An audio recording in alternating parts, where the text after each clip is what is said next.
অগাস্টের 14 তারিখের পর থেকে একটা ডলারও বিক্রি করা হয়নি টু সাপোর্ট এক্সচেঞ্জ রেট। তাতে কি আমাদের এক্সচেঞ্জ রেট কি কোথাও চলে গেছে? না, যায় নাই।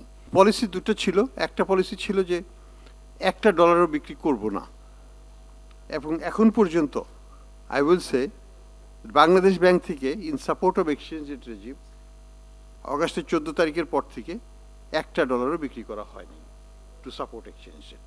তাতে কি আমাদের এক্সচেঞ্জ রেট কি কোথাও চলে গেছে? না, যায় নাই। আমরা যেটা করেছি খুব প্রুডেন্টলি ব্যবহার করেছি এবং অ্যাট দ্য সেম টাইম লিবার্টাইজও করে দিয়েছি। সবগুলো যেগুলো রেস্ট্রিকশন ছিল, এখানে মার্জিন রিকোয়ারমেন্ট ছিল ইত্যাদি ছিল, আমরা বলেছি take it out. We don't want to discriminate anything. Let the importers and the consumer make their choice and import it. Dollar should be dollar. So thankfully, initially আমাদের কিছু moral suasion করতে হয়েছে, no question about that. Initially আমাদেরকে কিছুটা যুদ্ধ ঘোষণা করতে হয়েছে against Dubai based, particularly Dubai based যারা এগ্রিগেটার্স ছিল এক্সচেঞ্জ হাউসগুলো, তাদের বিরুদ্ধে। তাদেরকে আমরা সরাসরি বলেছি যে তোমাদের কাছ থেকে আমরা কিনবো না যদি তোমরা রেটে আমাদের লাইনে টো না করো। অর্থাৎ আমাদের তখনকার রেট ফিক্স করা ছিল 122 করতে হবে তোমাদেরকে, তা না হলে তোমাদের কাছ থেকে আমরা কিনবো না।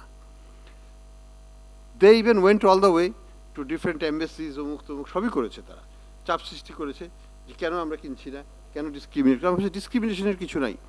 আমার রেট হচ্ছে 122, তোমার রেট তুমি 150 চাও, I will not buy from you. তুমি 122 দাও, আমি কিনবো, তার উপর আমি যাব না। এখানে তো it's my choice not to buy and your choice not to sell. তুমি ধরে থাকো ডলার, আমার কোনো অসুবিধা নেই। কয়দিন ধরবা? Once you bought your dollar, 5 থেকে 7 দিনের বেশি তুমি রাখতে পারবা না। I know that. So you have to toe the line, and basically they toed the line. Ultimately they had to release all the dollars, and ওই বার্গেনিং পাওয়ার যেটা তারা মনে করেছিল তাদের ছিল, সেটা তারা হারিয়ে ফেললো। তাদের আর কোনো ক্যাপাসিটি ছিল না। তো যাই হোক, থ্যাঙ্কফুলি আমাদের এই এক্সটার্নাল সাইড থেকে, সাপ্লাই সাইড থেকে আমাদের সাপোর্টটা আসাতে আমরা জিনিসটাকে খুব তাড়াতাড়ি স্টেবিলাইজ করতে পেরেছি। আমাদের ব্যালেন্স অফ পেমেন্টের কথাই যদি ধরি, আমাদের ইম্পোর্ট তো কমে নাই, একটু বেড়েছে, হয়তো অতখানি বাড়ে নাই, কিন্তু এটা বুঝতে হবে যে বর্তমানে যে ইম্পোর্ট লেভেল, অর্থাৎ আমি প্রায় 5.5 বিলিয়ন করে পার মান্থ, তাতে 65 বিলিয়ন করে আমি ইম্পোর্ট করছি। তাতে কি ইম্পোর্ট কম হচ্ছে? বাজারে কি কোনো শর্টেজ আছে, কোনো পণ্যের অভাব আছে? তা তো নাই। হ্যাঁ, হয়তো বলতে পারেন যে ক্যাপিটাল মেশিনারিজ ইম্পোর্ট করছি না, legitimate question, but answer is that who is going to invest in this environment?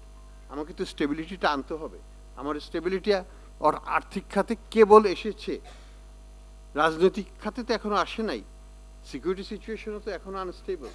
তো সব কিছু মিলিয়ে এখনই কেউ বিনিয়োগে ঝাঁপিয়ে পড়বে, এই প্রত্যাশা যদি কারো থাকে, আমি বলবো সেটা কাল্পনিক।